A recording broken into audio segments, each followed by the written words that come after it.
So here is how we can fix our iPhone screen not responding, and this video will for sure help you if your iPhone screen is not working. So make sure you watch it until the end so you don't miss out on any important steps. Now the first thing that we need to do is we need to locate three buttons, because essentially what we're going to do is do a full refresh of the phone right here. So we need the volume up, the volume down, and also the lock button. So what we need to do is we need to do volume up, volume down, lock button.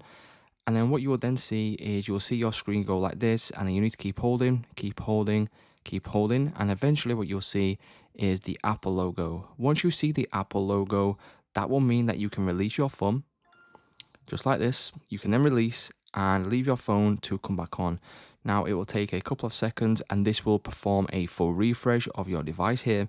And then once you turn it back on, that will mean that your iPhone will work as normal and your screen will now be responding again as it would be if it was a normal iPhone. So it's just that simple, guys. That's how you can fix your iPhone screen not responding. If this video did help you out, please leave a like on today's video and I'll see you in the next one.